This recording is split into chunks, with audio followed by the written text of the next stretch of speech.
हिमाल स्टिल प्रस्तुत गर्दछ कार्यक्रम तमसुमा ज्योतिर्गमय। This program is brought to you by Nepal Finance Limited, नेपालको पहिलो फाइनान्स, कमलादी काठमाडौँ, लुम्बिनी विकास बैंक लिमिटेड, निरन्तर सहयात्रा। विश्वास लिन्छौँ, विश्वास दिन्छौँ, प्रभु बैंक।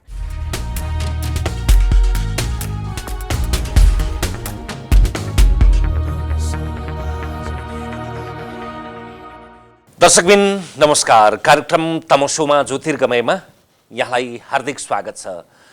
निकै अन्तरालपछि हामी समसामयिक विषयमा संवाद गर्दैछौँ। न्यायालयमाथिको चरम विवाद मात्रै होइन, अब यो विवादलाई त कुन तहबाट हेर्ने, शक्ति पृथकीकरणको सिद्धान्त नै धराशायी भएको अर्थमा बुझ्ने कि अथवा एउटा निकाय चाहिँ क्रमशः त्यहाँ भएका पात्रहरूका कारणले क्षयीकरण उन्मुख भएको यो टिठलाग्दो अवस्थाका विषयमा हामी चर्चा गर्दैछौँ।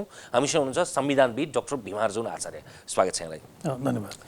न्यायालयका विषयमा यसरी हामीले सार्वजनिक रूपमा सञ्चार माध्यममा टिप्पणी गर्न पनि 2 दशक अगाडि सङ्कोच मान्नु पर्थ्यो अथवा टिप्पणी नै गर्न मन लाग्दैन थियो, गर्नै पर्दैन थियो। त्यो न्यायमूर्ति भनेर साँच्चीकै स्तुत्य थियो। त्यो पञ्चायती व्यवस्थामा पनि बरु त्यहाँ लोकतन्त्र थिएन होला, तर न्याय चाहिँ कहीँ न कहीँ जीवन्त रहन्छ भनेर त्यसप्रतिको त्यो श्रद्धा थियो। तर अहिले त श्रद्धा स्खलित हुन थालेको छ। यो विडम्बना किन? न, त्यो ठिक थियो। वास्तवमा यहाँले बहुत ठिक भन्नुभयो।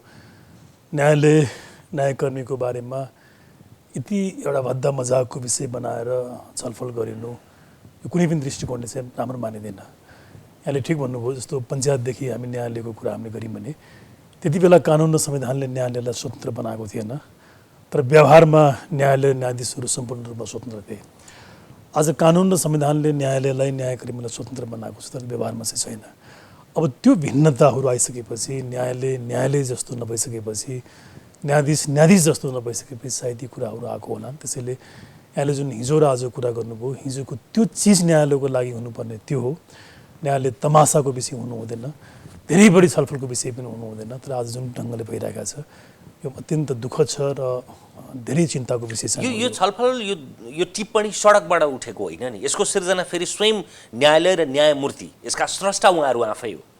होइन, हो नै। मलाई लाग्छ दुईटा एप्रोच हुन्छ। एउटा कहिलेकाहीँ चाहिँ एउटा प्रायोजित रूपमा बाहिरबाट पनि त्यस प्रकारका माहौलहरू अवस्थाहरू सिर्जना गर्ने गरिन्छ।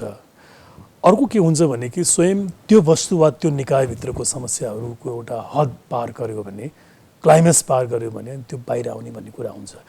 अहिलेको नेपालको न्यायालयको विवाद वा चर्चाको विषय चाहिँ यो दोस्रोसँग जोडिएको हो। न्यायालयमा जुन खालको एउटा सीमा यसले क्रस गर्यो, यसका व्यतिथि विकृतिहरूले त्यो पार भइसकेपछि, त्यो क्लाइमेक्सभन्दा माथि गइसकेपछि चाहिँ सायद यो कुराहरू बाहिर आएको कारणले गर्दा यहाँले ठिक भन्नुभयो, यसको सम्पूर्ण कारक चाहिँ स्वयं न्यायालय र त्यसका न्यायकर्मीहरू नै हुन्। यसको पछिल्लो पटाक्षेपका रूपमा चाहिँ प्रधान न्यायाधीश चोलेन्द्र शमशेर राणाको निकट नातेदार मानिएका पात्रको, त्यो पनि संसद नभइसकेको पात्रलाई परमादेशबाट पुनस्थापित प्रतिनिधि सभा पश्चात बनेको सरकारको मन्त्रीको नियुक्ति गजेन्द्र हमाल, 2 जना पात्रको चर्चा थियो, तिमेल सिन्हाजी र गजेन्द्र हमालजीको। तर उहाँको नियुक्तिलाई चाहिँ जनताले बुझ्ने गरी यो स्तरको कार्यपालिकामा प्रभाव दबाव हस्तक्षेप रहेछ न्यायपालिकाको प्रमुखको भन्ने, यसको देखिने प्रकटीकरण त हामीले बुझ्ने त्यही नै हो। तर त्योभन्दा धेरै गहिरो गरी एकदमै धमिरा लागेको छ भनेर तपाईँहरूले व्याख्या विश्लेषण गर्नुहुन्छ? होइन, मलाई लाग्छ यो एउटा घटना यो हो। डेफिनेटली यसमा कुनै विवादै भएन।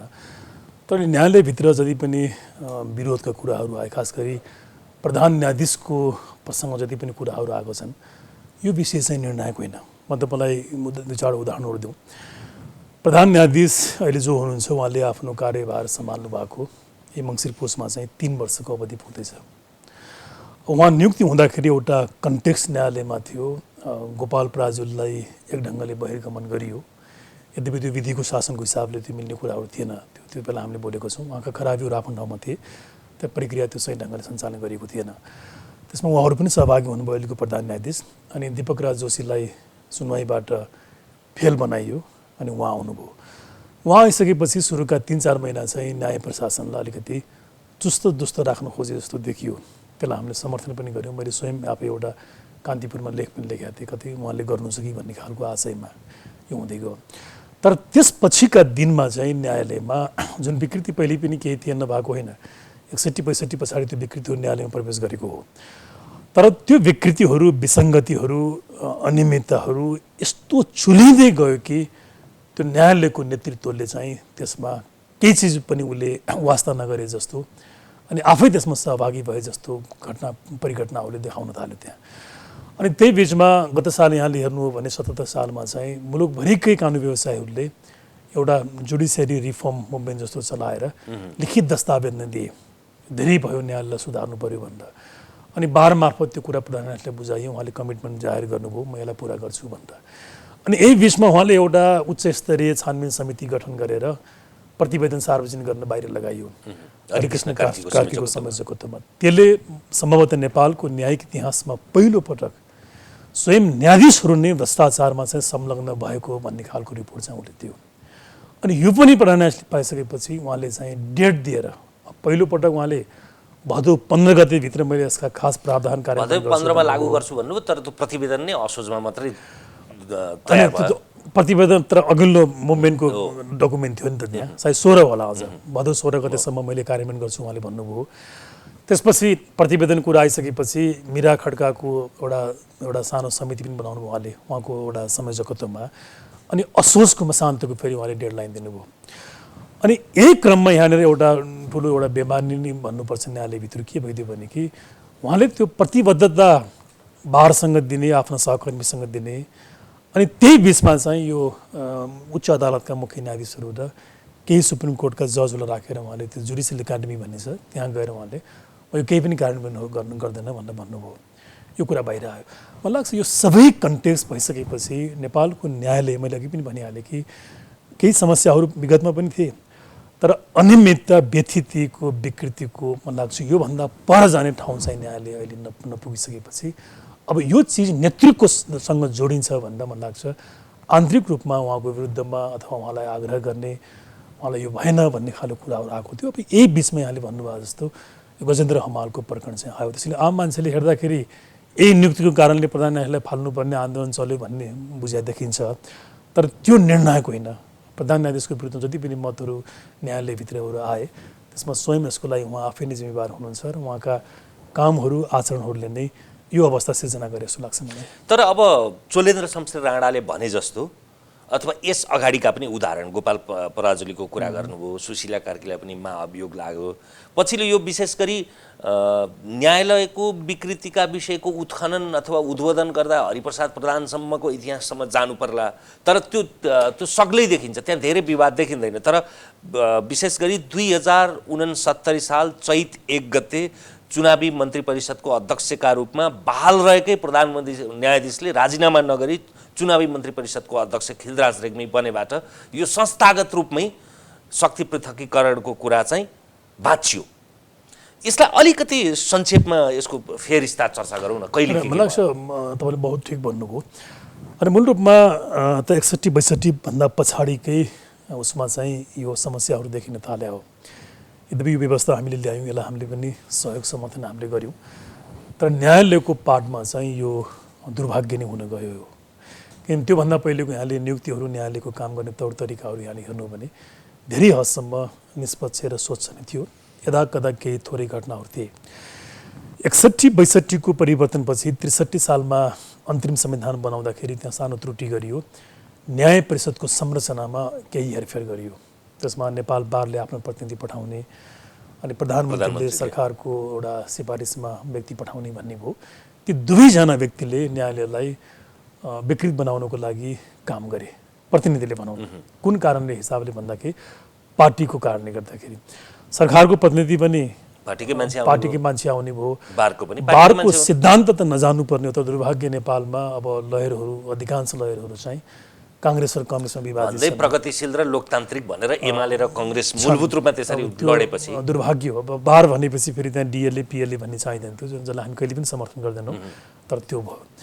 अनि त्यो हुँदै थियो, त्यसमा पनि केही सिलेक्सन मतलब माथि भएको थियो। तर तपाईँले ठिक भन्नुभयो, जुन दिन न्यायालयको बहालवाला प्रधान न्यायाधीशलाई नेपालका यी प्रमुख निकम्मा दलहरूले, खास गरी पहिले माओवादीले हेटौडामा यो प्रस्ताव उसले पारित गर्यो, अनि बाँकी दलले यसलाई सर्वसम्मतिले सहमति गरेर पदमै छँदै पद छुटाएर गरेको भए पनि सायद अलिकति केही राहत हुन्थ्यो होला। त्यतिसम्म पनि तपाईँ हामीले बहसमा गरेकै हो नि, लु नगर्नु प्रस्ताव गरिहाल्नुभयो तर बहाल रहँदै होइन, धेरै पटक उहाँलाई राजीनामा दिन लाउनुहोस् भनेर धेरै भनेकै पटक हो। भनेको।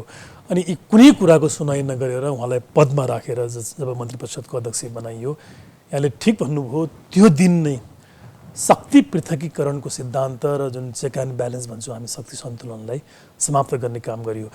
जबकि हेर्नुहोस् हिस्ट्री हेऱ्यो भने नेपालमा यो separation of power check and ब्यालेन्सको त कति गर्व गर्न लागेको हिस्ट्री छ भन्दा विक्रम सम्वत 1997 सालमा हामीले प्रधान न्यायालय स्थापना गरेर पावरको सेपरेसन हुनुपर्छ, चेक एन्ड ब्यालेन्स चाहिन्छ भन्दा हामीले जुडिसियल ल अलग बनाएको छौँ। त्यो भनेको अङ्ग्रेजी डेट भनेको 1940 हो। 1940 मा त भारत स्वतन्त्र पनि भएको थिएन। भारत इन्डिपेन्डेन्ट बन्नुभन्दा इन्डिया बन्नुभन्दा पहिले नै चाहिँ हामीले नेपालमा चाहिँ separation of power check and ब्यालेन्सलाई अफिसियल्ली हामीले चाहिँ कार्यान्वयन गरेका थियौँ। त्यति ठुलो हिस्ट्री थियो हेर्नुहोस्, दुर्भाग्य। अनि पञ्चायतमा पनि त्यसलाई नेपालको न्यायालयले त्यो चामलाई जोगायो, आफ्नो इज्जतलाई जोगायो, तलमाथि उसले गरेन। जबकि राजाहरूमा सबै पावर हुन्थ्यो तर नतमस्तक भएन। राजाले पनि वा राजतन्त्रले पनि नाङ्गो ढङ्गले जुडिसियललाई हस्तक्षेप गरेन, न्याय मर्न दिएन उसले। तर तपाईँ ठिक भन्नुभयो, खिल्लालले त्यहाँ नियुक्ति गरिसकेपछि यो सबै खैला बेला भयो र उहाँ नियुक्ति भएर जाँदाखेरि उहाँले सुप्रिम कोर्टमा केवल 5 जना जजलाई उहाँले छोड्नु भएको थियो। यदि उहाँले अरू गतिलो मान्छेलाई नियुक्ति गरिदिएको भए पनि आजको यी विवादास्पद कुनै पनि पात्र नियुक्ति हुने सम्भावना थिएन। छोडेर जानुभयो। त्यसपछि अनि नियुक्तिका फेरि सुरु अगाडि बढे र मेरिटभन्दा पनि औसतभन्दा माथिको क्षमताको मानिसलाई हामी जजको भर्चु भएको व्यक्ति भनेर भन्छौँ। या त औसतभन्दा पनि तलको बिलो एभरेजका मान्छेहरूलाई पोलिटिकल्ली कमिटेड करप्सनमाथि कमिटेड भएको मान्छेलाई नियुक्ति गरियो। त्यो गर्ने क्रममा चाहिँ आज यहाँ आयो। तपाईँ ठिक भन्नुभयो, एउटा महत्त्वपूर्ण घटना यो भयो। त्यसपछिका अन्य श्रृङ्खलाहरूमा आएका सबै प्रधान न्यायाधीशहरू अववाद बाहेक उहाँहरू यस्तै व्यतिथिमा उहाँहरू बढ्दै गए। फेरि त्यहाँ पात्र मात्रै लक्षित छैन क्या, दिपकराज जोशी होस्, गोपाल पराजुली होस्, सुशीला कार्की होस्, चोलेन्द्र शमशेर राणा होस्, पात्र आफैमा धेरै निकृष्ट अथवा धेरै उत्कृष्ट हुँदैन होला, तर त्यसले त्यो पद्धतिको नेतृत्व गर्ने संस्थामाथि यसले त धावा बोल्यो नि त। यो आजको मात्रै चोट भएन नि। होइन, पात्र खराब भएर हो, संस्थामा त कुनै पनि खोट छैन भने होइन, त्यही पात्र माथि खोट भएर त त्यसले संस्थाप्रति त प्रश्न उठ्यो नि। ठिक कुरा हो। छनौट नै गलत भयो कि हामीले चाहिँ सिलेक्सन नै गलत गऱ्यौँ। खोट देख्दै भने अनि अहिलेको प्रधान न्यायाधीशमाथि त्यत्रो खोटहरू थिए नि त। हेर्नु न, संसदीय सुनवाईसम्म थियो हामी कहाँ संवैधानिक प्रावधान, के हेरेर उसले बस्यो होला भनौँ न। तपाईँ हामी त्यो फेरि मान्छेहरू प्रश्न गर्ला तिमीहरूले के हेरेर बोले, हामी त बोलेको छौँ भने प्रत्येक पटक प्रत्येक इस्युमा सार्वजनिक रूपमा बोलिएको छ, लेखिएको छ, कमेन्ट गरिएको छ। त्यसका व्यक्तिगत कति हानि नोक्सानी भयो होला होइन, त्यो प्रभाव नगरेर। तर भइदियो के भने कि पात्रको छनौट नै यति खराब पात्रहरू हामीले नियुक्ति गर्यो, छनौट गरेँ। मैले भनिहालेँ, न्यायाधीश हुनुको लागि त्यो जुडिसियल भर्चु, जजका भर्चुहरू भने धेरै भिन्न हुन्छ। औसत मानिस, औसत क्षमताको, औसत इमानको मानिसले पनि न्यायाधीश बन्नलाई योग्य हुँदैन। औसतभन्दा माथिल्लो स्तरको उसँग क्षमता छ, इन्टिग्रिटी छ, इमान छ, न्यायिक मन छ भने त्यो न्यायाधीश हुने हो। अब त्यो त कुरै छोडिदिनुहोस्, औसत पनि होइन कि औसतभन्दा मुनिका त्योभन्दा पनि तल्लो स्तरका व्यक्ति होला त मैले न्यायाधीशको रूपमा नियुक्ति गरिसकेपछि आजको यो विडम्बना मन लाग्छ नेपालको न्यायालयले बिहोरेको छ। अब घुस त कुरै छोड्नु, न्यायाधीशले घुस खाने भन्ने कुरा मैले वास्तवमा एउटा कानुनको शास्त्र पढ्दै विद्याभारती गरेँ, एलएलएम गरेपछि मैले प्र्याक्टिसहरू गरेको। हामी त यस्तो कल्पना पनि गर्दैन त्यो शास्त्र पढ्दा सुन्दाखेरि चाहिँ। त्यो त आमाको रगत खाए बराबर हो न्यायाधीशले घुस खाने भनेको चाहिँ। अरूले पनि खानु हुँदैन, तर न्यायाधीश अझै त्यति बढी संवेदनशील हुन्छ। एउटा सिसाको ग्लासको एउटा टावरमा न्यायाधीश बस्छ भन्दा उसले आफूले अनुमान गर्नुपर्छ भनिन्छ कि संसारले उसले देखा हुन्छ, हेरिराखेका हुन्छ भन्नु खोज्या हो। यी सबै मर्यादा, सबै मान्यताहरूलाई त्यतिखेर जाली दिएर अब अहिले त कस्तो न्यायालय बन्यो भने खास गरी यो पछिल्लो 3 वर्षमा पहिले अलिअलि थियो, तर विकृतिको यति सीमा नआग्यो कि एउटा मुद्दा प्रायोजित रूपमा एउटा न्यायाधीशकोमा दर्जनौँ पटक राख्ने, खुल्याम मोलतोलहरू गर्ने, करोडौँ अरबौँ पैसाहरू घुसो कुराहरू गर्छ त्यो सेवाग्राहीहरूले चाहिँ। अब यस्तो फोहोरी एउटा स्वस्थ दिमागको मान्छेले परिकल्पना पनि नसक्ने ठाउँमा न्यायालयलाई पुर्याइसकेपछि अनि यसमा अब नेतृत्व चोखो छ, फलानु चोखो छ भन्ने त्यो कुरै भएन नि त भने। त्यो भएर मन लाग्छ आज यी कुराहरू आएका हुन्। त्यसैले यहाँले भन्नुभयो जस्तो त्यो हिजो यो विघटनको मुद्दाको विषय वा हमालको विषयले गर्दाखेरि यो भएको भन्ने कुरा होइन। ती पनि केही इस्युहरू, हमालको नियुक्ति पनि एउटा इस्युको रूपमा चाहिँ थपिन गयो। त्यो चल्दै आएको रहेछ भन्ने बुझ्नु न तपाईँले चाहिँ, त्यो एक्सपोज भयो, योभन्दा पहिले एक्सपोज भएन।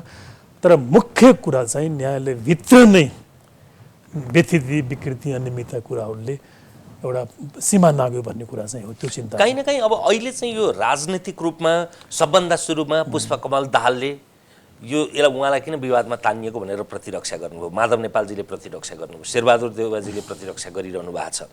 अब चोट भएर होला एमाले चाहिँ विरोध गरिरहेछ, के अरे संसद पुनर्स्थापना भयो परमादेशबाट भनेर।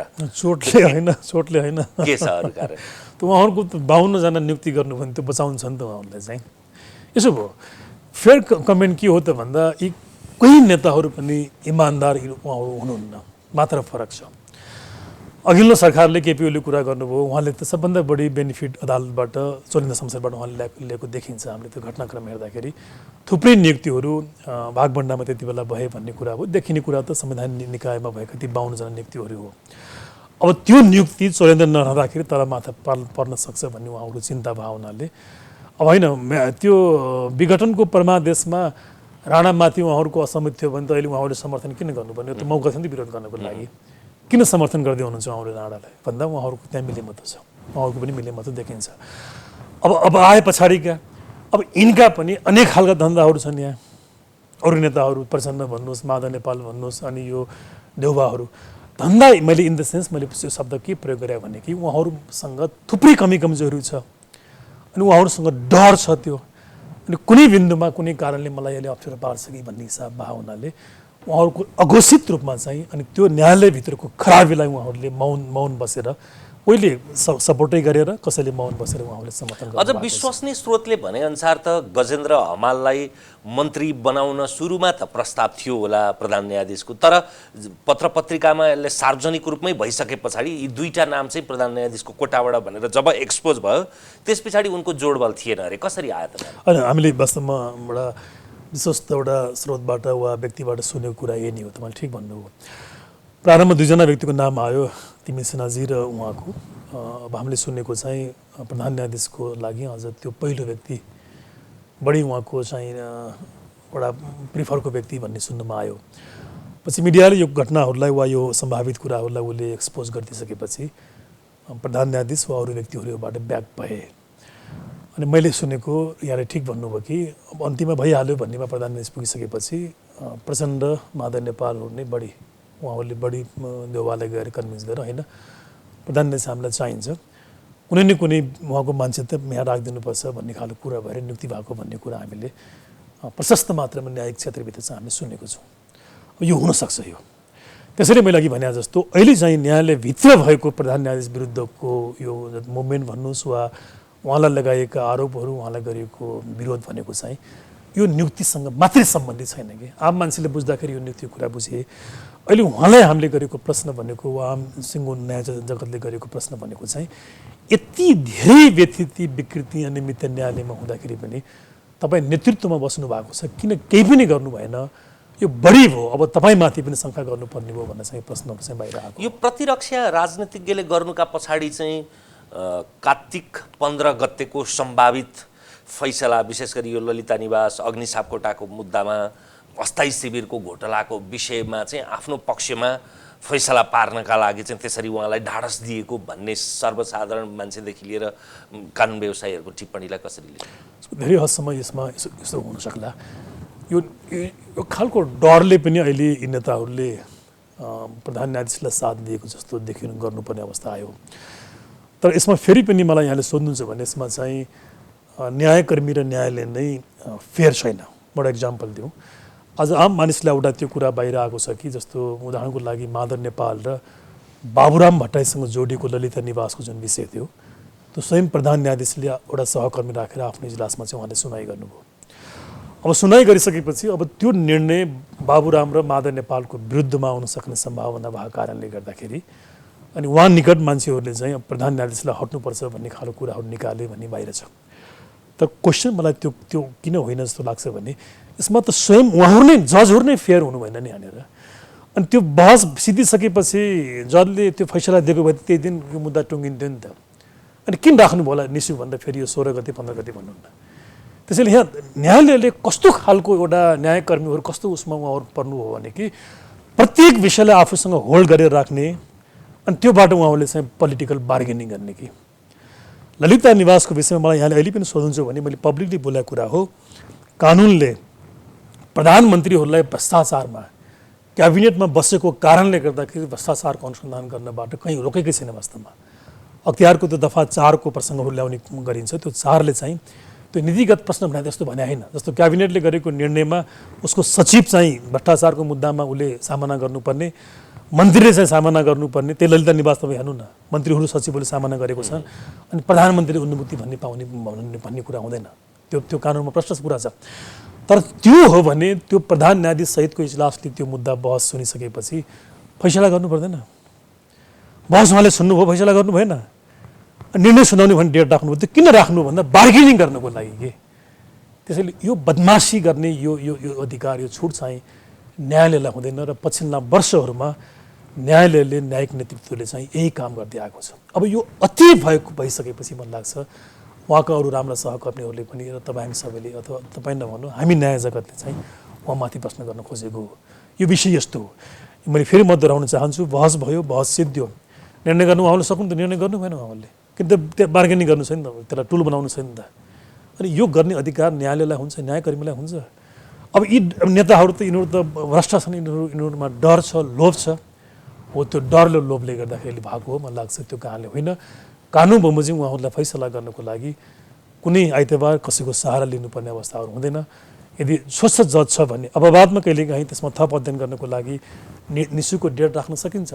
तर सामान्यतः एउटा फेयर जजले के गर्छ भन्दा बहस सुन्यो भने उसले फैसला दिन्छ। तर यहाँ बहस सुनियो, फैसला दिएन। फैसला नदिनुको पछाडिको कारण के हो भने कि त्यसलाई उहाँले बार्गेनिङ टुल बनाउन चाहन्छ न्यायाधीशले चाहिँ, प्रधान न्यायाधीशले।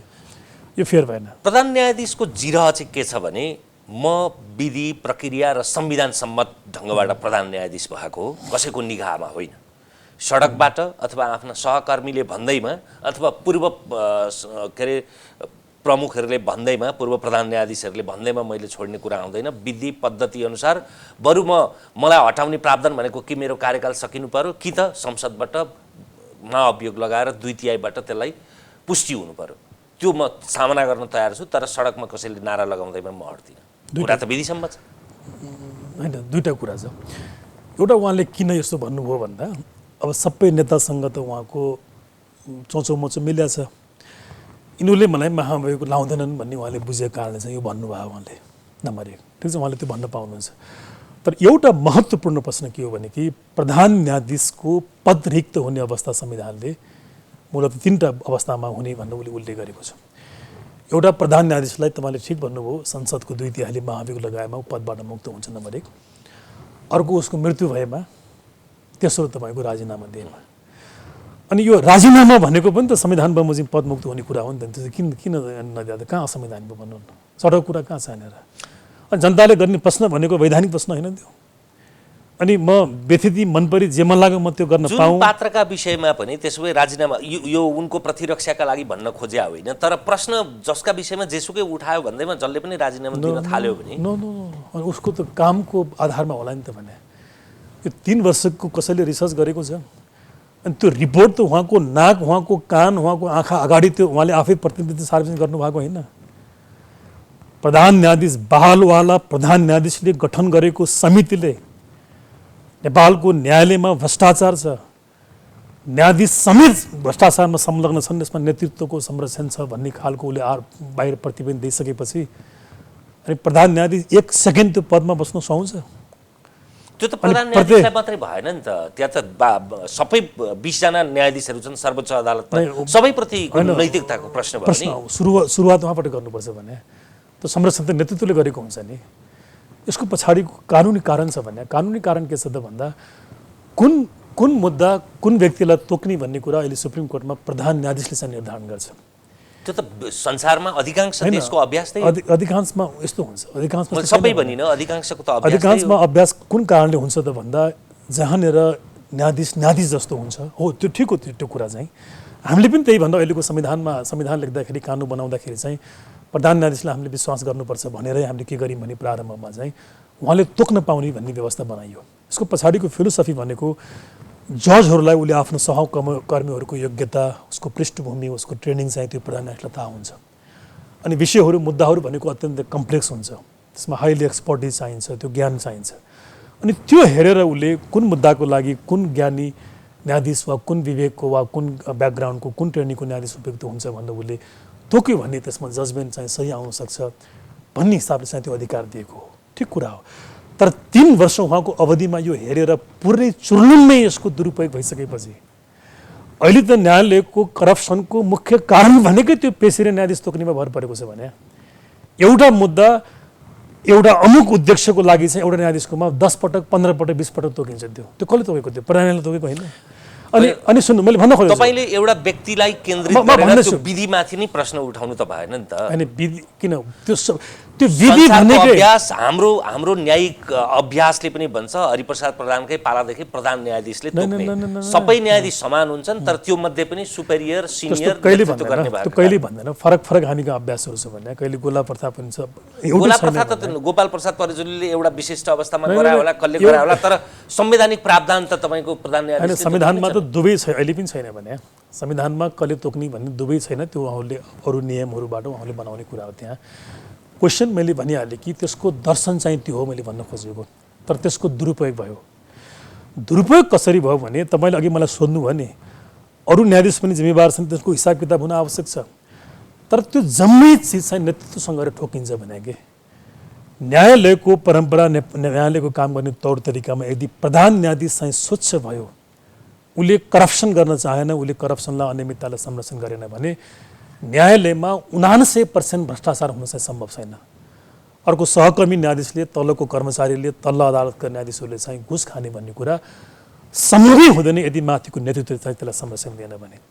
त्यसैले नेपालको अहिलेको न्यायालयमा देखेका विकृति विसङ्गति अनियमितताहरू जुन प्रतिवेदनबाट लिखित रूपमा सार्वजनिक भए त्योसँग 100% नेतृत्व जोडिने भएको कारणले गर्दा यहाँले मलाई अघि सोध्नुभयो जस्तो अरू सहकर्मीको पालो चाहिँ प्रधान न्यायाधीशभन्दा पछाडि आउँछ कि पहिले उहाँले त्यो जिम्मा लिनुपर्छ। त्यसले गर्दा मलाई सडकले भने होइन जनताले उठाएको प्रश्न सडकको प्रश्न हुन्छ त्यो वैधानिक प्रश्न हो। त्यो बारले उठाएको प्रश्न सडकको प्रश्न हुन्छ त्यो वैधानिक प्रश्न हो। त्यो जिम्मेवार लयरले उठाएको प्रश्न सडकको प्रश्न हुन्छ त्यो वैधानिक प्रश्न हो। त्यो राजीनामा भने त्यो असंवैधानिक प्रश्न हो। त्यो महाभियोगबाट जाने मान्छे राजीनामाबाट किन जान सक्दैन भने अब यहाँले भन्नुहोला राजीनामाबाट गयो भने भोलि यस खालको ट्रेन बस्ला ट्रेन त बस्नै पर्छ भने खराबी गरेपछि बदमासी गरेपछि पदबाट हट्नुपर्छ भन्ने कुरा ट्रेन बस्यो भने के आपत्ति भयो त हो। त्यही ट्रेन बसाउनु खोजेको हो कि खबरदार न्यायालयमा बसेका न्यायाधीशले हेर्नु त न्यायाधीशले घुस खाने भन्ने ढिकाजी यो कुनै स्वस्थ दिमागको मान्छेले कहिले परिकल्पना गर्छ। तर खान्छन् भन्नु उहाँले प्रतिवेदन सार्वजनिक गर्नुभयो लाज शरमको विषय होइन यो मैले अघि भने आफ्नो आमाकै रगत खा भन्दा ठुलो अपराध हुने यो। अनि यो चिजमा अरू सहकर्मी तपाईँको दोस्रो नम्बरमा आउँछ तर पहिलो नम्बरमा प्रधान न्यायाधीश आउने भएको कारणले गर्दा हो। एउटा कुरा के हो भने कि उहाँसँग कोही मान्छे पूर्वाग्रही भएर पनि कसैले उहाँलाई आलोचनाहरू गरे होला यदि एक दिनको कुरा भएन नि त भने 3 वर्षसम्म उहाँलाई हामीले हेऱ्यौँ। कहिले मैले भने मैले त उहाँको समर्थनमा आर्टिकल लेखेको छु उहाँले काम राम्रो गर्नुहोला भनेर। यिनै प्रधान न्यायाधीशलाई तपाईँ व्यक्ति भन्न खोजे होइन न्यायिक क्षेत्रमा बडा ऐतिहासिक फैसला गरौँ संसद पुनर्स्थापना गरौँ अथवा के गरौँ भनेर जय जयकार गरे होइन र त्यो त कामको बेसिसमा घटना विशेषमा आफूलाई लाभ भयो भने चाहिँ जय जयकार गर्ने होइन। मान्छेले यो वास्तवमा विषान्तर गर्छन् कि यो भन्नुभन्दा त बरु यिनी ठिक छन् भन्नु बरु इमान्दार कुरा हुन्छ भने त्यो विश्व कुरा गरेर यो विषान्तर गर्नुभन्दा त त्यो भने ठिक हुन्छ। त्यो कन्टेस्टको बेसिसमा मेरिटको बेसिसमा पो मान्छेले कमेन्ट गर्ने होला नि। अनि उनले राम्रो गरेको पनि विरोध गर्ने त भने कसले भनेको छ र उनको एउटा 35-40 वर्षको उहाँको एउटा करियर होला न्यायालयमा उहाँले गरेको योगदानमा राम्रो गरेकोलाई त राम्रो भन्नु पर्यो नि खराब गरेकोलाई खराब गर्यो। त अहिले कुरा के आइदियो भने कि 3 वर्षको लगभग यो अवधिमा उहाँ प्रधान न्यायाधीश भइसकेपछि उहाँले के राम्रो काम गर्नुभएको हामी राम्रो भनौँला। तर भइदियो के भने कि न्यायालयमा व्यथिति अनियमितता विकृतिहरूले चाहिँ एउटा सीमा नाग्यो। यदि चोलेन्द्र शमशेर राणाको पूर्ण कार्यकाल भयो भने त्यस पछाडिको प्रधान न्यायाधीश हरिकृष्ण कार्कीजीको रोल क्रम छ। तर यदि उहाँलाई बिचैमा हटाइयो भने त्यो बिचमा दीपक कार्की पनि प्रधान न्यायाधीश हुने बाटो खुल्छ। त्यसैले कुनै एउटा अमुक पात्रलाई प्रधान न्यायाधीश बनाउने प्रयोजनबाट पो यसरी यो अनुष्ठान रच्यो कि भनेर प्रश्न उठाउन पनि त सक्छ होइन। प्रश्न उठाउन सकिन्छ तर अब एकपल्ट हामीले यसमा फ्याक्टबाट हामीले हेरौँ यहाँनिर तथ्यलाई गराएर चाहिँ त्यो आर्गुमेन्ट वा त्यो कुराले किन पनि ठाउँ लिन वा त्यो त्यो भ्यालिड आर्गुमेन्ट किन हुँदैन भन्दा म दुई तिन तपाईँलाई म तर्कमा पेश अलिअलि गर्छु। त भ्यालिड नै होला, पूर्ण भ्यालिड किन हुँदैन भने भन्नु पर्ला। पूर्ण हुँदैन, अलिअलि पनि नहुने ठाउँमा कसरी नहुने? त्यो पहिलो अर्को कुरा- एउटा कुनै पात्रलाई प्रधान न्यायाधीश हुने स्पेस बन्छ भने होइन, यसमा यस्तो हुन्छ भने पहिलो कुरा उहाँ अहिले पदबाट बाहिर आउँदाखेरि मलाई लाग्छ अहिलेको न्यायालयमा यदि रोल क्रममा प्रधान न्यायाधीशहरू नियुक्ति गर्ने यदि यही चलन राख्यो भने त्यही अहिलेको संविधानले सुप्रिम कोर्टमा 3 वर्ष स्थायी न्यायाधीशको रूपमा काम गरेको जो कोही व्यक्ति प्रधान न्यायाधीशको लागि एलिजिबल हुन्छ। रोल क्रममै हुनुपर्ने भन्ने संविधानले लेखेको छैन। सिफारिस गर्दाखेरि पनि 3 वर्ष पुगेकोलाई सिफारिस गर्न सक्छ संवैधानिक परिषदले। सुनवाईबाट एकजना व्यक्ति चाहिँ नियुक्ति हुने हो जो पनि एलिजिबल हुने भयो, 3 वर्ष पुगेको छ नम्बर 1। अनि उहाँ हट्दाखेरि यदि विगतको परम्परालाई हेरेर त्यो रोल क्रममै भयो हुन्छ भन्ने अनुमान हामीले गऱ्यौँ भने पनि तात्विक असर चाहिँ अहिले रोल क्रमलाई केही पनि असर गर्दैन। खालि यहाँले भन्नुभयो जस्तो उहाँ अहिले हटेको अवस्थामा चाहिँ केवल केही महिनाको लागि दीपक कुमार कार्की चाहिँ त्यो पदमा आउँछन्।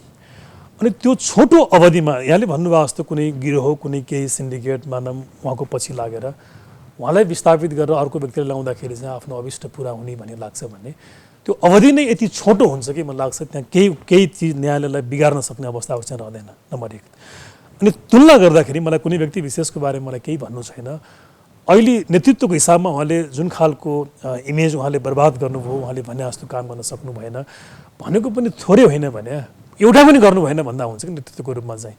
तर अब उहाँभन्दा पछिको पात्रको हकमा चाहिँ त्यो विवाद चाहिँ न्यायालयमा आजसम्म देखेको छैन। त्यस कारणले गर्दा यदि आम मानिसलाई त्यो खालको आशंका छ भने त्यो एउटा तथ्य तपाईँले हेर्नुहोस्, समयावधि हेर्नुहोस्। उहाँ बाहिर आउँदाखेरि धेरै केही महिना मात्रै दीपक कुमार कार्कीले त्यो अवसर पाउनुहुन्छ जुन महिनामा यदि कुनै त्यस्तो गिरोह छ भने पनि फेरि उहाँबाट केही फाइदा लिने सम्भावना देखिँदैन। र तुलना गर्दाखेरि पनि ती व्यक्ति चाहिँ न्यायालयमा त्यति ठुलो विवादमा आएको मलाई चाहिँ सम्झना छैन। त्यो भएको कारणले गर्दाखेरि जुनसुकै पोइन्ट अफ भ्यूले यहाँले हेर्नु भने पनि मलाई लाग्छ उहाँको कारणले गर्दा न्यायालयमा धेरै ठुलो समस्या। मलाई हेर्नु न अहिले 20 जना बहालवाला जजहरूमा 19 जना सहकर्मी उहाँसँग पृथक हुनुपर्ने कारण के होला मलाई भन्नुहोस् त। उहाँलाई हिजो साथ दिएका तमाम व्यक्तिहरू त्यहाँ हुनुहुन्थ्यो, उहाँसँग जोडिएका कारणले बजारमा बदनाम भएका व्यक्तिहरू पनि हुनुहुन्थ्यो, उहाँसँग जोडिएका कारणले उहाँ लाभ कति लिनु मलाई थाहा छैन। जोडिएका कारणले गर्दा कहिलेकाहीँ कस्तो हुन्छ भने हाम्रो परम्परामा प्रधान न्यायाधीशले भन्यो बेन्च सेयर गरौँ भन्यो, सँगै बसौँ इजलासमा भन्यो, अब नाइ गर्न गाह्रो हुनसक्ने अवस्था रहन्छ। तोकेपछि त्यसै पनि बस्नु पऱ्यो, जसलाई तोकिनु उहाँले मान्नुपर्ने हुन्छ। त्यो कारणले हामीले प्राइभेटमा कहिलेकाहीँ सुन्छौँ कि प्रधान न्यायाधीशले हामीलाई यसरी फसाउनु भयो, यसरी बसाउनु भन्ने खालको कुरा पनि उहाँहरूले गरेको सुनिन्छ। खैर यसमा मसँग केही प्रमाण छैन, कुराहरू हो। त्यस्ता व्यक्ति पनि आज चाहिँ यो बढी भयो भन्न चाहिँ एक ठाउँमा आएर 19 जना भिन्न भयो। त्यो 19 जना सबै त्यो गिरोहमा त्यो मोटिभले सञ्चालित भएका होला नि त मलाई भन्नुहुन्न। अनि बारमा हेर्नु खराब थुप्रै छन् भने, लयरहरू पनि थुप्रै खराब पनि छन्, राम्रा पनि छन् भने। तर बहुसङ्ख्यकले अस्तिको बारमा चाहिँ त्यहाँ सल्लाहकार समिति भन्ने हुन्छ, 37 जना 36 जनाले चाहिँ यो हुँदैन अति भयो भन्ने मत राखेछन्, एकजनाले मात्रै उहाँ ठिक हुनुहुन्छ भन्ने मत राखेछन्। भन्दाखेरि अहिले यो वास्तवमा उहाँलाई एक दिनमै पूर्वाग्रही भएर यस्तो भनेको हुँदै होइन। 3 वर्षको अवधि उहाँलाई मौका दियो, उहाँले गर्न सक्नुहुन्थ्यो। त्यो फेरि साहस भएको मान्छे फेरि हो है, उहाँ चाहिँ काम गर्न सक्ने नडराउने मान्छे हो। त्यो कानुनले नमिल्ने काम पनि उहाँले नडराएर गर्नुहुन्थ्यो। जस्तो गोपाल उहाँले पराजुलीलाई कानुनले नमिल्ने भए पनि उहाँले एक्लै गएर इजलासमा गएर उहाँलाई बर्खास्त गरिदिए भन्नु आदेश दिनुभयो। अनि त्यो साहस त उहाँले एउटा कजको लागि गरिदिएको भए के भन्छ। मलाई सोध्नुहुन्छ भने त म यी झालेमाले यी डिएलए पिएलए कुनै पनि क्याटेगोरीको किताको मान्छे होइन। मसँग व्यक्तित्वमा मेरो उहाँको अहिले पनि राम्रो सम्बन्ध छ। अब अहिले उहाँ रिसाउनु भयो, मैले उहाँसँग भिन्न मत राखेँ हुनाले यो अन्तर्वार्ता पछाडि झन् रिसाउनुला होइन। अब के गर्ने, कजको लागि हो। त्यसले भोलि उहाँ रहँदाखेरि हामीलाई व्यक्तिगत रूपमा क्षति होला, उहाँको बेन्चमा हामीले गएर इजलासमा बहस गर्नुपर्ने हुन्छ, त्यसको सफर हाम्रो सेवाग्राहीहरू होला। तर ती सबै प्रभाव नगरेर चाहिँ एउटा कजको लागि त्यो भनियो। त्यसले उहाँप्रति कुनै केही पूर्वाग्रह होइन, यसमा एक्लै उहाँ जिम्मेवार हुनुहुन्छ। अनि उहाँलाई यहाँसम्म ल्याउनेमा नेपालकै प्रमुख दल र प्रमुख नेताहरू चाहिँ जिम्मेवार छन्। जस्तो अब बेन्च नै बहिष्कार गरेर 19 जना न्यायाधीशहरू अनुपस्थित रहने, एक्लैले पेशी तोकेर अगाडि बढ्ने, दुईटै पक्षहरू त प्रष्ट छन्। प्रधान न्यायाधीश पनि भन्नुहुन्छ म कुनै हालतमा राजीनामा दिन्न, म त्यसको वैधानिक प्रक्रिया तपाईँले भने जस्तो वैधानिक राजीनामा पनि होला, तर राजीनामा दिन्न, म बरु महाअभियोग फेस गर्छु भन्ने। महाअभियोग दलहरू लाउँदै नलाउने, किनभने कोही प्रतिपक्षमा छैन त। अब अरू कुरामा प्रतिपक्ष सत्तापक्ष होला, यसमा त देखिएन, सबै एउटै पक्ष भए। अनि उता 19 जनाले चाहिँ अब बहिष्कार गरिसक्नुभयो, फेरि होइन अब हामी चाहिँ बहस गर्छ के अरे हामी फेरि फैसला गर्छौँ भनेर इजलासमा सम्हाल्न नआउने। अब यो कहिलेसम्म रहन्छ यो गल्छ? मलाई लाग्छ यो वास्तवमा अहिलेको ठुलो सङ्कट नै यही भइदियो हेर्नु, किनभने यहाँले ठिक भन्नुभयो। अब कस्तो एउटा क्रिटिकल एउटा मोमेन्टमा नेपालको न्यायालय अहिले प्रवेश गर्यो भने अब लाखौँ सेवाग्राहीको अब यद्यपि सङ्ख्याको हिसाबले त्यहाँ 35-40,000 मुद्दाहरू छ सुप्रिम कोर्टमा विचाराधीन, त्योबाट प्रभावित हुने भनेको लाखौँ 10औं लाख सङ्ख्यामा चाहिँ व्यक्तिहरू प्रभावित हुन्छ। अब हेर्नु मुद्दा भन्दा बित्तिकै जस्तो होस् त्यो एकदमै संवेदनशील कुरा हुन्छ, व्यक्तिको जीवनसँग जोडिया हुन्छ, सम्पत्तिसँग जोडिया हुन्छ, इज्जतसँग जोडिएको हुन्छ, धेरै संवेदनशील विषय हो। जस्तो बन्दी प्रत्यक्षीकरणलाई हामीले एकदम संवेदनशील विषय भन्छौँ, त्यो मुद्दाहरू पनि सुनाइ भएको छैन। आज धेरै मानिसहरूले त्यो कुरा पनि उठाउन थालेको छन्, कति दिन भनेर चाहिँ 19 जना जजहरूमाथि पनि प्रश्न उठाएको छ, तिमी कति दिन बहिष्कार गर्छौ भन्ने। मलाई लाग्छ एकदमै ठुलो क्रिटिकल विषय हो। यसमा दुईवटा सल्युसन हुन्छ जस्तो लाग्छ मलाई। एउटा कुरा त अघि पनि मैले भनिहालेँ, दोष 19 न्यायाधीशभित्र खोज्दाखेरि पनि पाउँछ, त्यो खोज्नै पर्छ, त्यो नखोज्ने मैले भन्दैन। तर प्रारम्भ हामीले अब प्रमुखबाटै गर्नुपर्ने एउटा कानुनी संवैधानिक नैतिक हर हिसाबले जायज हुने भावनाले मेरो अहिले पनि आग्रह के छ भने कि यत्रो अवसर पाएर उहाँले काम गर्न सक्नु भएन। यतिको समस्याहरू आइसकेपछि प्रधान न्यायाधीशकै एउटा नैतिक र संवैधानिक दायित्व के पर रहन्छ भने कि अब यो तमासामा न्यायालयमा नबनाऊ, मैले यत्रो वर्ष मैले सेवा गरिसकेँ, म पदबाट हटेर चाहिँ बढ्नुपर्छ, अगाडि जानुपर्छ भनेर उहाँले नै सोच्नुपर्ने उहाँको प्रमुख दायित्व नम्बर 1।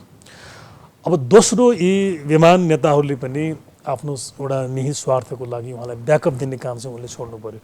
त्यो ब्याकअप उनले हटाइदियो भने त उहाँले भोलि छोड्नुहुन्छ पद भने। यहाँ त नेताहरूले ब्याकअप दिइरहेका छन् नि, नछोड भनेको छ नि उनीहरूले एउटा नेपथ्यबाट। दोस्रो काम त्यो गर्नु पऱ्यो। तेस्रो कुरा, अब ठिक छ, मलाई लाग्छ मेरो त मैले अघि पनि भनिहालेँ, मैले चाहिँ उहाँको यो हेर्दाखेरि उहाँसँगै अरू सहकर्मीले बसेर काम गर्ने अवस्था मैले नदेखिया हो होइन। तर ठिक छ, 19 जनाले उहाँसँग फेरि पनि बसेर सँगै काम गर्नको लागि ठाउँ उहाँहरूले देख्नुहुन्छ, उहाँ फेरि सुध्रेर न्यायालयलाई यो बचेको उहाँको एक अथवा त्यो बाँकी रहेको प्रतिवेदनलाई पूर्ण रूपमा कार्यान्वयन गर्न सक्नुहुन्छ भने गर्दा भयो, आपत्ति भएन। मलाई लाग्छ यो 2-3टा उपायहरू यहाँ छन्। त तपाईँले ठिक भन्नुभयो, यति संवेदनशील निकायलाई हेर्नु त गर्दा गर्दा त त्यो यद्यपि ती सधैँ बसमा आउने होइनन्, वकिल होइनन्, तर कालो कोट लाएर अस्ति फाइट गरे हेर्नुहोस्, संसारले के भन्यो होला। अब यहाँ झगडा गर्ने मात्रै हो र त्यहाँ त्यस पछाडिको अर्को कुनै अन्तर्वार्तामा उनीहरूको अभिव्यक्ति हेर्नु न, त्यसले त दुइटै तपाईँहरू पनि नाङ्गिनु, हाम्रो पनि हो नि। यो त हदै पनि अब त्यो के मिडिया होला, त्यो देख्नुभयो कुन खालको सहजीकरण गराएर सिजीले होइन। अब त्यो लाजको पराकाष्ठ। अब हाम्रो वकिल हेर्नुहोस्, त्यो कालो कोट नलाएर अरू कोट लाएर लडायो पनि हुन्थ्यो। यद्यपि अरू कोर्टको पनि इज्जत छ, तर मैले भन्नु खोजेको त अफिसियल कोर्ट हो नि, यसको लागि त जस्टिसको सिम्बल मान्छ कि कालोलाई चाहिँ, त्यो सबमिसिभ भन्छ न्यायप्रतिको। फेरि उहाँहरूलाई हेर्नु, त्यो यो पेसाको माया पनि छैन, उहाँहरू लडिदिनु भयो, तमासा बनाइदिनु भयो। मलाई लाग्छ यो दिन धेरै जानु यो राम्रो हुँदैन। अन्तर्राष्ट्रिय जगतमै ठुलो बदनामी भयो। मैले 3टा कुरा मैले सुझाएँ। पहिलो, स्वयं प्रधान न्यायाधीशकै कर्तव्य हो, तपाईँले नै यो सिर्जना गर्नुभयो हो, तपाईँले नै कृपया मार्ग प्रशस्त गरिदिनुहोस्। 1।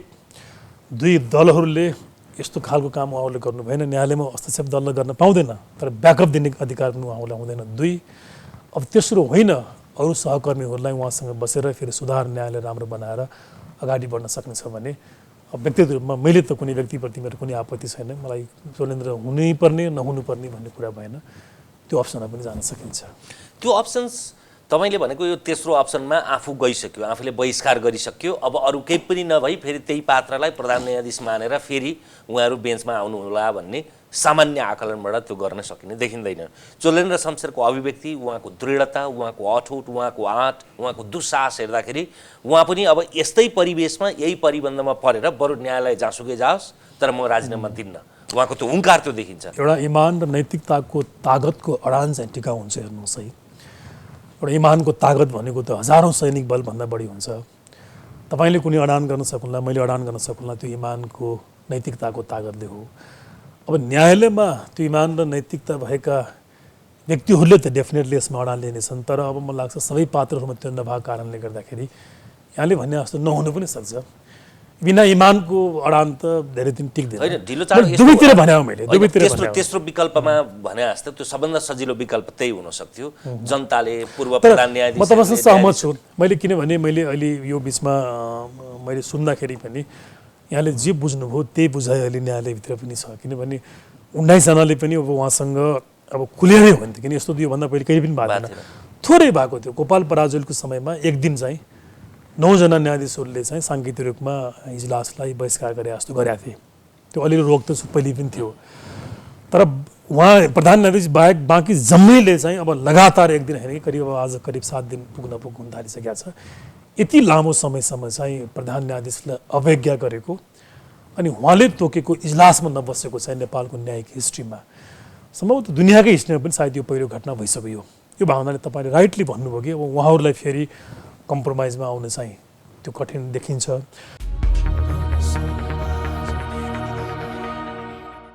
त्यो पार्टीभित्रका अरू राजनीतिज्ञहरूले पनि विज्ञप्ति निकाल्न थालिसकेका छन् होइन त्यसैले अब त्यो चाहिँ सबभन्दा सजिलो विकल्प पनि हो राजनैतिक दलहरूले संसदको 25%ले महाभियोग दर्ता गरेपछि त्यो प्रक्रियामा गए पनि नभए पनि त्यस पछाडि यता बुझ्छन् त्यस पछाडि एउटा रोचक अपेक्षा के हो भने डाक्टर के अरे चोलेन्द्र शमशेरबाट उहाँले चाहिँ अब यसैमा बहिर्गमन हुनु पर्यो म गएपछि म मात्र किन डुब्ने जहाजमा भनेर ओलीसँग के भएको थियो देउबासँग के भएको थियो प्रचण्डसँग के भएको थियो माधवसँग के अरे बाबुरामसँग के भएको थियो त्यो सबै फेरिस्ता भनिदिए चाहिँ नेपालको न्यायालयलाई र नेपाली जनताहरूलाई लाभ हुने थियो बहुत राम्रो हुन्थ्यो वास्तवमा त्यो भन्दै हुन्थ्यो त्यो वास्तवमा उहाँले चाहिँ अब ठिक छ त्यो हाम्रो एउटा न्यायिक परम्परामा त्यो थिएन अब परम्पराको त्यो कुरा के मागिरह्यो र यहाँनिर शास्त्रको सिद्धान्तको मूल्य मान्यता कुरा केही बाँकी नरहिसकेपछि एकदम तपाईँले ठिक भन्नुभयो यदि त्यस्तो छ भने कता कता त्यो भन्ने कुरा त सन्देह रह्यो रहेन यो के अरे गजेन्द्र हमाल नै काफी छ नि यो उहाँहरूको मिल्ने मतको त प्रश्नै भएन जस्तो यहाँ कुरा के आछ भने कि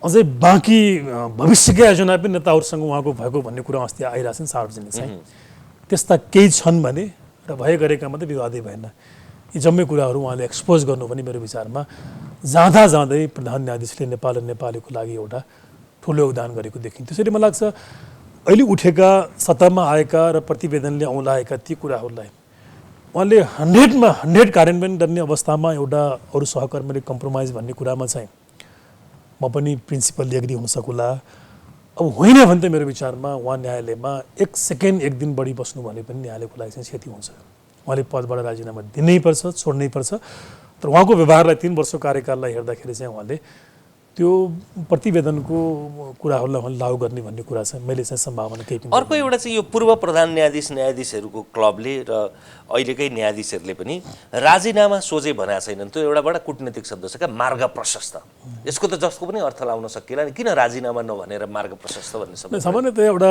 मलाई लाग्छ न्यायाधीशहरूको एउटा मूलको अनुशासन र सीमा नै के हुन्छ भने यद्यपि त्यो सीमा त भत्काउने काम दुवै पछिबाट गरिएको छ अब पूर्व न्यायाधीशहरूको समाज त्यो अन्तर्राष्ट्रिय कानुनले नै त्यो खोल्ने अधिकार दिन्छ 1985 को यो जुडिसियल इन्डिपेन्डेन्स जजहरूको बारेमा बनाएको युएनको दस्तावेजले न्यायाधीशले चाहेमा त्यस प्रकारको समाज चाहिँ खोल्न पाउँछन् त्यो आपत्ति कुरा होइन उहाँहरूले मलाई लाग्छ विज्ञप्ति निकालेर समाजले न्यायालयको बारेमा कन्सर्न जाहेर गर्ने तिमीले बढी गर्यो त्यो त मार्ग प्रशस्त भने राजीनामा दियो भने अरू प्रशस्त के हुन्छ र भने त्यसको अर्थ सोद्धाखेरि त चोलेन्द्र शमशेरले मार्ग प्रशस्त भनेको कहाँ राजीनामा हुनु तिमीले जेले मार्ग अवरुद्ध भएको छ तिमीले जुन जुन प्रतिवेदन अस्ति भदौ 16 देखि लागू गर्ने भनेको थियौ अथवा असोज मसान्तमा लागू गर्ने भनेको थियौ त्यो लागू गर अझ प्रतिवेदनमा त मङ्सिर 1 देखि लागू गर भनेको थिए किन मङ्सिर 1 पर्खिने मैले अहिले गरौँ भने अनि मैले गोला प्रथा लागू नगर्ने कहाँ भनेर अटोमेसन गरौँ अझै राम्रो हुन्छ कम्प्युटराइज गरौँ भनेर भने त्यो उल्झन पो फुकाइदिने भने हो भन्दै छैन त्यो विज्ञप्ति त्यसो उहाँले पुरा पढ्नु भएन विज्ञप्ति होइन अर्को कुनै अन्तर्वार्ता मैले बुझेँ होइन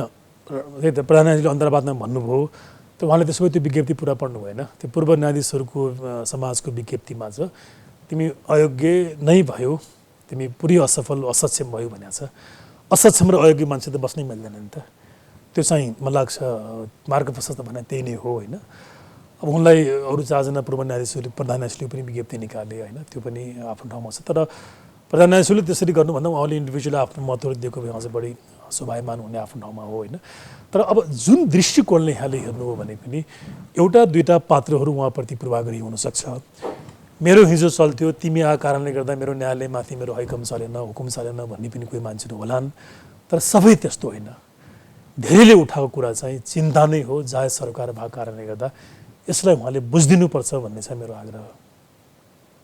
अरू कुनै गुन्जाइस देख्नुहुन्न? अरू मैले गुन्जाइस देख्दिनँ। अब जस्तो अब अहिले अब पछिल्लो विघटनसँग मुद्दाको पनि जोडिन्छ, त्यसमा पनि त्यो पनि बेकारमा लाग्छ, विषयान्तर गर्ने कुरा हो त्यो, किनभने त्यो फैसला उहाँको राय नै होइन, त्यो अरूको रायमा उहाँले चाहिँ सहमत हुनुभएको हो। त्यसले परमादेश यावा भन्ने प्रश्न पनि होइन। मुख्य अहिलेको विषय भनेको चाहिँ हमाल वा यो परमादेश भन्दा पनि न्यायालयभित्रको अनियमितता, व्यथित र विकृति नै हो, जसमा प्रधान न्यायाधीश स्वयं नै त्यसको मुखदर्शक भयो, त्यसको एउटा पात्र भयो भन्ने चाहिँ आरोप छ, त्यहाँ लिखित आरोप छ। त्यो आफैले गठन गर्न लाग्यो, आफैले गठन गर्न, त्यो चान्चुने कुरा होइन कि त्यो धेरै गम्भीर कुरा हो भने त्यो त संविधानमा लेखा छ नि त। संविधान बमोजिमको आचरण यदि न्यायाधीशले गरेन, प्रधानले गरे भने पनि त्यो पदमा बस्न पाउँदैन। यो कुन आचरण हो भन्नुहोस् त? यो करप्सन भन्ने पनि कहीँ आचरण हुन्छ होला र? उसको यो हुन त अब पुष्टि प्रमाणित नभएको कुरा हो। यद्यपि तपाईँहरू त अब त्यही अदालतमै प्रमाणित त अब केलाई प्रमाण भन्ने? प्रमाण त्यसका केही बुदागत रूपमा कुरा 3 वर्षमा उहाँले गरेका ती व्यथितिका फेरिस्ताको केही सङ्केत? अब सङ्केत होइन, त्यो त खुब नाङ्गो छ त त्यो प्रतिवेदनमा चाहिँ। अस्ति मैले उहाँको अन्तर्वार्ता मैले सुने, ठिक छ, उहाँमाथि प्रश्न उठेपछि मलाई लाग्छ उहाँलाई पनि हक छ, उहाँले आफ्नो जवाफ देशमाथि, देश समक्ष, जनता समक्ष दिन पाउनुहुन्छ। उहाँको अन्तर्वार्तालाई म हाइली सम्मान गर्छु म।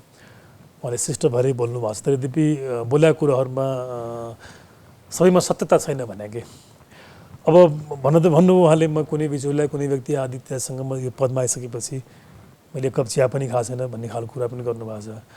अब न्यायाधीशले प्रमाण दिएर अनियमितता गर्छन् र टिकाजी, उहाँहरू त यसमा के भन्ने? त्यो प्रतिवेदन कुराको मैले गरेँ भने जस्तो उहाँहरूको ड्राइभरहरू प्रयोग भएको प्रतिवेदनमा उल्लेख छ, हेर्नु, बिचौलाहरूमा त्यहाँ सबै पर्छ, कर्मचारीहरू पर्छ, पूर्व रिटायर जजहरू पर्छन्, वकिलहरू पर्छन्, पत्रकारहरू पर्छन्, कतिपय सबै होइन, फेरि कदापि हामीले जेनरलाइज आफन्तहरू पर्छन्, हेर्नु चाहिँ त्यसरी मिलाएको हुन्छ। र अहिले हामीले के सुनेको छौँ भने खास गरी अरू क्षेत्र पनि होला, न्यायालयको बारेमा चाहिँ न्यायालयमा भएको यस प्रकारको यो अवैध र कालो धन्दालाई चाहिँ उहाँहरूले आफ्नो आफन्तहरू जुन खास गरी अस्ट्रेलिया र अमेरिकामा बढी त्यो पैसाहरू यहाँबाट पठाउने गरेको भन्ने देखिन्छ। सो उहाँले त्यो अन्तर्वार्तामा न्यायाधीशलाई आफ्नो सम्पत्ति सार्वजनिक गर्ने कानुन रोक लाग्छ भन्नुभयो, त्यो एकदम झुट बोल्नुभयो उहाँले चाहिँ। कानुनले कहाँ रोक लाउनु भने? किन सार्वजनिक गर्नु न सम्पत्ति भन्नु न न्यायाधीशहरूले चाहिँ? बाध्यतामा गर्नुपर्छ नि। त्यसैले कुराहरू धेरै छन् जुन मलाई यहाँले 1, 2, 3 भन्नुभयो, त्यो प्रतिवेदनमा लिखित भएको छ मेरो मुखबाट। हेर्नु, हामी त एउटा बेचारा मान्छे, मेरो त कुनै दल बदल पनि छैन, परेको बेला मैले एक्लै बिहोर्ने हो होइन। अब कति बोल्ने, दुस्साहस गर्ने, त्यो एकपल्ट सबैले हेर्दैन, सार्वजनिक भएको थियो। अहिले सायद त्यो कतै लुकायो हटायो भन्ने पनि कुरा आछ, मैले त हेर्न पाएको छैन। मसँग छ प्रतिवेदन, मैले डाउनलोड गरिरहेको छु, कसैलाई चाहियो भने। त्यहाँ अक्षरशः लेखिएको छ, त्यो लाज शरमको त्यो पराकाष्ठ हो। त्यो मैले भनिहालेँ, अत्यन्त संवेदन। हेर्नु, हिजो पञ्चायत कालका तपाईँ जजहरूको हामी हिस्ट्री, म त्यहीमा रिसर्च गर्ने मान्छे, मैले अस्ति एउटा किताब पब्लिस गरेँ, कन्सेप्ट अफ जुडिसियल रिभ्यू भन्ने। त्यसमा मैले नेपालको न्यायालयको सबै गरेका महत्त्वपूर्ण संविधानका जजमेन्टको रिभ्यू गरेको थिएँ। कस्ता न्यायाधीशहरू देखिन्छ कि त्यो फैसला पर्दाखेरि उहाँको कन्सिस्टेन्सी। जस्तो एउटा रत्नबहादुर विष्ट भन्ने हुनुहुन्थ्यो, हेर्नुहोस्, उहाँको त मैले एउटा बायोग्राफ पनि मैले पढेको। राजाले बोलाएर, सूर्यबहादुर प्रधानमन्त्री भएको बेलामा राजाले बोलाएर यो तिम्रो बारेमा अलिकति कमेन्ट आयो नि त प्रधानमन्त्रीको भनेर सोद्धाखेरि मैले जवाफ दिनुभएको छ रत्नबहादुरले चाहिँ। सरकार, प्रधानमन्त्रीले तपाईँसँग गुनासो गरे पुग्छ, मैले न्यायको बारेमा मैले न्यायले जनतालाई पनि मैले आश्वस्त पार्नुपर्छ। अझ उनी आध्यात्मिक मान्छे पनि थियो उनले, अनि मैले पशुपतिनाथलाई पनि मैले चाहिँ कन्भिन्स गर्नुपर्छ, भगवान्लाई पनि। त्यस्ता जज थिए हेर्नुहोस् हिजो चाहिँ। अब अहिले तपाईँ त्यो प्रतिवेदन पढ्नुहोस् है, हामीले जुन एउटा न्यायालयको वर्षको बारेमा हामीले पढ्यौँ, त्यो शास्त्र पढ्यौँ, त्यो एउटा त्यो प्यासनमा हामीले यो पेसा हामीले गर्न आयौँ। शरम लाग्छ। मैले व्यवसाय गरेको 25 वर्ष भयो। त्यो पहिले 62 भन्दा पहिले न्यायालयमा प्रवेश गर्दाखेरि म 2 झोला 3 झोला मैले किताबहरू लिएर त्यहाँ जान्थेँ, दिनभरि कानुनको बारेमा। त्यहाँ कानुनको बहस भने त्यो पछि पिपल्सको त्यो जित्ने हार्नेको मात्रै बहस होइन प्लिज। त्यो भ्यालुको डिफेन्ड हुन्छ, त्यहाँ संविधानको डिफेन्ड हुन्छ, जनताको लिबर्टीको डिफेन्ड हुन्छ। कति ठुलो त्यसको मिनिङ हुन्छ। त्योबाट जुरिस्प्रुडेन्सहरू बन्छ, शास्त्रहरू बन्छ, यस्तो गरिन्थ्यो। त्यति पवित्र न्याय थियो, श्रद्धाले शिर झुक्थ्यो। अब अहिले तपाईँ त्यो कुनै सर्कसमा गएको हो कि इजलासमा गएको छुट्याउन गाह्रो हुन्छ। अनुहार देखेर यो काङ्ग्रेसको न्यायाधीश हो कि कम्युनिस्ट न्यायाधीश भन्ने हुन्छ। अब यी सब चिजमा तपाईँ हामी अरू धेरै पनि जिम्मेवार होला, हामीले हाम्रो पार्टको हामीले जिम्मा ल्याउँला। तर अहिले देखेको कुरा चाहिँ यो लिखित रूपमा इङ्गित गरेको कुरा के हो भने कि त्यसको 90-99% भागीदार चाहिँ नेतृत्व मात्रै हुन्छ। मैले अघि पनि भनिहालेँ, नेतृत्व खराब भएन, ऊ असल भयो, उसले करप्सन गरेन भने बाँकी अरूले भ्रष्टाचार गर्ने भन्ने कुरा न्यायालयमा सम्भवै हुँदैन। त्यो कहाँ हिम्मत गर्छ भने अहिले पनि तपाईँको त्यो यद्यपि इजलासमा प्रत्येक न्यायाधीश स्वतन्त्र हुन्छ, तर प्रधान न्यायाधीशको अगाडि त सबै यसरी बोर्ड डाउन गरे उहाँहरूले सम्मान गर्नुहुन्छ नि त। त्यति उसँग पावर हुन्छ, त्यति उसँग अधिकार हुन्छ, तर त्यो मर्यादा, त्यो इन्टिग्रिटी त्यो उसले मेन्टेन गर्नु पर्ला नि त भने। अनि कनिष्ठ मान्छेलाई तपाईँको आफूसँग राख्ने, उपयोग गर्ने, यस्ता तमाम कुराहरू अहिले त्यहाँ देखिरहेको छ कि। अनि प्रत्येक पोलिटिकल मुद्दालाई चाहिँ बार्गेनिङ टुल बनाएको छ हेर्नुहोस् त्यहाँनिर। अब मान्छेले भन्ला त अहिले भनेको छ अहिले त्यो अब बाबुराम र माधव जेल जाने भए हुनाले उहाँलाई हटाउने गिरोहले काम गरे भन्छ। अनि जेल जाने भए त्यो फैसला किन नगर्दैन? अस्ति अघि तपाईँलाई मैले भने नि, मैले त्यो बहस भइसकेको छ, किन राख्नुभयो उहाँले त्यो बहस भइसकेपछि पनि बार्गेनिङ गर्नलाई? यस्तै कुरा हिजो ओलीसँग भयो होला, देउबासँग हुँदैछ होला, त्यो छुट उहाँलाई हुँदैन, कुनै पनि न्यायकर्मीलाई हुँदैन र नेताहरूलाई पनि हुँदैन। त्यो भएको कारणले गर्दा अब मलाई लाग्छ यो धेरै नै बढी भयो, यो अति भयो, त्यसैले पहिलो जिम्मेवारी चाहिँ उहाँको नै हो। आउने दिन कसरी देख्नुहुन्छ? यी तीनटा विकल्पकै कुरा भयो। एउटा त महाभियोग लगाउने, दोस्रो उहाँले स्वयं राजीनामा दिने, तेस्रो होइन ठिकै छ उहाँले सुधार गर्नलाई जे प्रतिबद्धता जनाउनु भएको थियो, साँच्चीकै त्यो प्रतिबद्धता उहाँले त्यसलाई सकार गर्नुभयो। त्यस पछाडि के अरे इजलास बहिष्कार गरिरहेका 19 जनाले उहाँलाई प्रधान न्यायाधीश मानेर बाँकी कार्यकाल पूर्णता जाने, यसमा कुन सम्भावना 1, 2, 3 कुन बढी देख्नुहुन्छ? हुनुपर्ने उहाँले पदबाट राजीनामा दिने नै हो होइन, तर यहाँले एउटा महत्त्वपूर्ण प्रश्न सोध्नुभयो, किनभने अब यो सबै चिजमा धेरैको सहकार्य हुन्छ यो बदमासीमा चाहिँ होइन। न्यायाधीशहरूको, नेताहरूको, केही वकिलहरूको, मुठ्ठीभर वकिलहरूको त आम एउटा इमान्दार केही नहुने बिचारा बेसारा वकिललाई यहाँ बदनाम गर्नु बडो ठुलो पाप हुन्छ। केही यहाँ चल्ता पुर्जाका लयरहरू पनि छन् जसको यो साँठगाँठ नहुने। अब यी जम्मै लोभी पापीहरूकै बाहुल्यता भोलि हुन सक्ने भएको कारणले गर्दा यिनीहरूले सोचो मोचो मिलाएर यतिकै डिसमिस गर्ने पनि सम्भावना, किनभने उसले राजीनामा दिनु पर्यो भने त त्यत्तिकै छोड्दैन भन्ने हुन्छ। जुन दिन तपाईँको बेन्च बहिष्कार गरे त्यही दिन त आफ्नो निवास ओरतिर बालुवाटार, परतिर निवास शेरबहादुर देउबाको, प्रधानमन्त्री कहाँ गएर म भोलि पत्रकार सम्मेलन गरिदिउँ भनेर भनेको कुरा त चुइसकेको छ। त्यो भयो भने मलाई लाग्छ नेपालको न्यायालयको लागि क्षति त भयो नै, र आगामी धेरै वर्ष न्यायालय फेरि सुध्रिने भन्ने कुरा कुनै मान्छेले अपेक्षा नगरे हुन्छ। त नेपाली समाज र आम मानिसको टेन्डेन्सी प्रति पनि मेरो दुःखी छ। जब ठ्याक्क सुधारको पोइन्ट आइपुग्या हुन्छ नि, समय आइपुग्या हुन्छ, अनि मान्छे विषयान्तर भइदिन्छ कि। अहिले पनि यहाँले हेर्नु हो भने ठुलो हिस्साले चाहिँ उहाँलाई साथ दिएको देखिन्छ कि लेखेर बोलेर सामाजिक सञ्जालमा चाहिँ। के मजा भयो त? हिजो त्यही मान्छेले उहाँको बारेमा कमेन्ट गरेको मैले सुनेको छु, हामीले होइन है उहाँलाई मौका दिउँ, काम गर्न दिउँ, हेरौँ न केही समय भन्दाखेरि तैँले चोलेन्द्रको जागडी गरिस् भन्ने मान्छेहरू पनि अहिले चाहिँ फेरि उहाँलाई होइन उहाँलाई हटाउनु हुँदैन भन्दाखेरि नेपाली समाजको एउटा खतरनाक टेन्डेन्सी के छ भने कि राम्रो परिवर्तन, राम्रो सुरुवात, सुधार हुने सम्भावनाहरू आयो भने ऊ ट्विस्ट भइदिन्छ कि टर्न भइदिन्छ।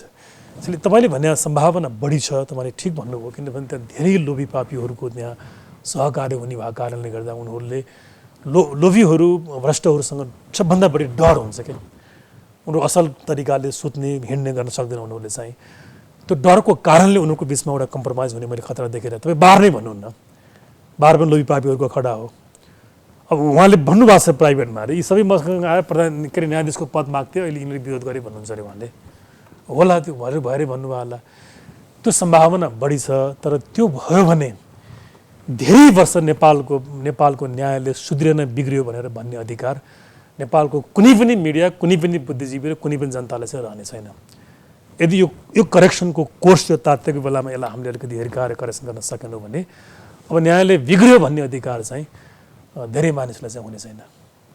हस्, समय र संवादका लागि धन्यवाद। हस्, धन्यवाद। हामीसँग हुनुहुन्थ्यो संविधानविद डाक्टर भीमार्जुन आचार्य। आजको श्रृङ्खलामा विशेष गरी एउटै विषयमा केन्द्रित भएर संवाद गऱ्यौँ, न्यायालयको व्यतिथि र यसलाई सुधार कसरी गर्ने। आजलाई तमसुमा ज्योतिर्गमयको यो श्रृङ्खला यति नै। हेर्दै रहनुहोला AP1। नमस्कार।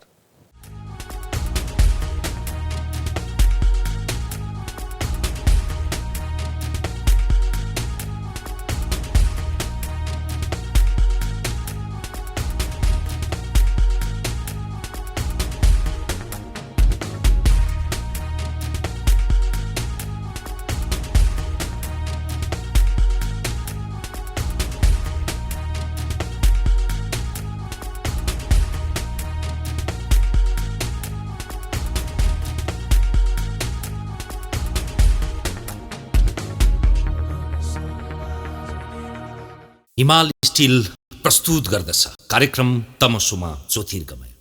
This program is brought to you by Nepal Finance Limited, नेपालको पहिलो फाइनान्स, कमलादी काठमाडौँ, लुम्बिनी विकास ब्याङ्क लिमिटेड, निरन्तर सहयात्रा। विश्वास लिन्छौँ, विश्वास दिन्छौँ, प्रभु bank. It's an AP1 presentation.